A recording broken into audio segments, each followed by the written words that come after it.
Assalamualaikum warahmatullahi wabarakatuh. Perkenalkan, nama saya Nur Asifah. Di sini saya akan menjelaskan beberapa pengertian dari sinergitas pembentukan produk daerah dan beberapa materi lainnya.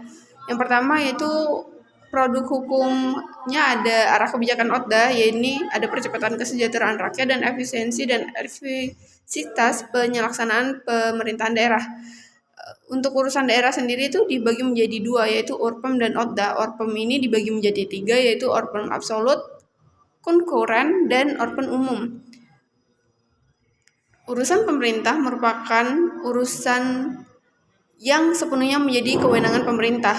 Orpem konkuren merupakan urusan pemerintah yang dibagi antara pemerintah pusat dan daerah.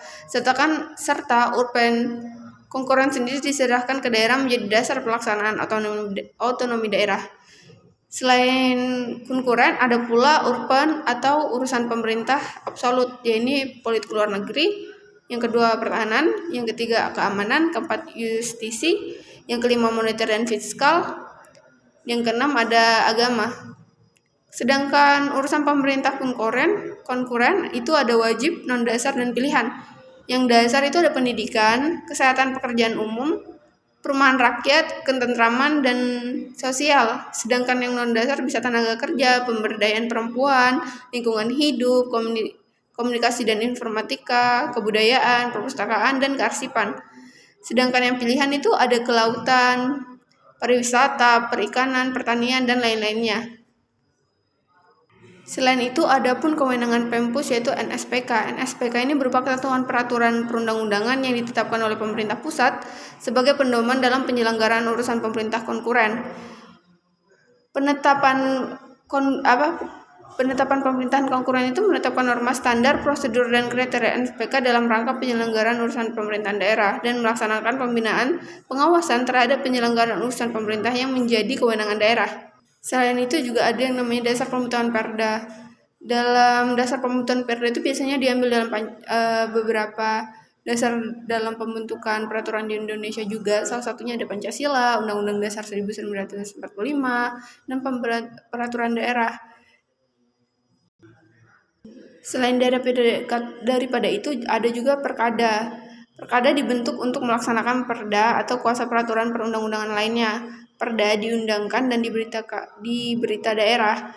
Pengundangan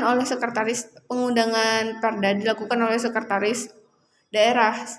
Perkada mulai berlaku dan mempunyai kekuatan mengikat sejak diundangkan. Yang pemateri selanjutnya adalah pengertian sinergitas. Sinergi adalah kegiatan hubungan kerjasama atau operasi gabungan, sedangkan sinergitas adalah kerjasama unsur atau bagian fungsi atau instansi atau lembaga yang menghasilkan suatu tujuan lebih baik dan lebih besar daripada dikerjakan. Dalam sinergitas pembentukan DPH ada juga yang namanya tahapan pembentukan perda, yaitu pertama perencanaan, kedua penyusunan, 3 pembahasan, 4 penetapan, dan 5 pengundangan. Pembentukan perda, tahap perencanaan, penyusunan, pembahasan, penetapan, dan pengundangan itu memiliki tahap fasilitasi, yaitu penyempurnaan materi muatan ran perda. Baiklah, selanjutnya saya akan membacakan apa itu transparansi pembentukan produk hukum daerah.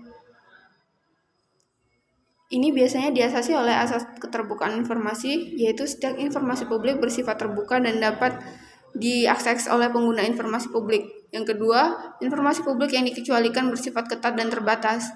Yang ketiga, setiap informasi publik harus dapat diperoleh atau setiap penonton publik dengan cepat dan tepat. Selain pada itu, kewajiban badan publik.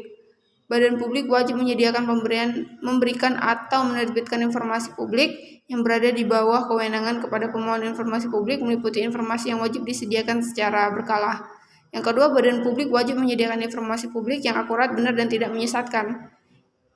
Badan publik harus membangun dan mengembangkan informasi publik dan dokumentasi untuk mengelola informasi publik secara baik dan efisien sehingga dapat diakses dengan mudah. Tujuan Undang-Undang Nomor 14 Tahun 2008 tentang keterbukaan informasi publik, yaitu menjamin hak warga negara untuk mengetahui rencana perbuatan kebijakan publik, program kebijakan publik, proses pengambilan keputusan publik, serta alasan pengambilan suatu keputusan publik. Yang kedua, mendorong partisipasi masyarakat dalam memperoleh pengambilan kebijakan. Selain pada itu, ini dibentuk oleh partisipasi rakyat pada pasal 116/80 tahun 2015. Ini masyarakat berhak memberikan masukan secara lisan dan atau tertulis dalam pembentukan perda, perkada, PBKDH dan atau peraturan DPRD melalui rapat dengan pendapat umum, kunjungan kerja, sosialisasi, seminar, atau diskusi. Selain itu, masyarakat sebagaimana dimaksud merupakan orang perseorangan atau kelompok orang yang berperan serta dan aktif memberikan masukan atas substansi rancangan perda, perkada, PBKDH atau peraturan DPRD. Baik, sekian yang bisa saya jelaskan. Saya ucapkan terima kasih banyak.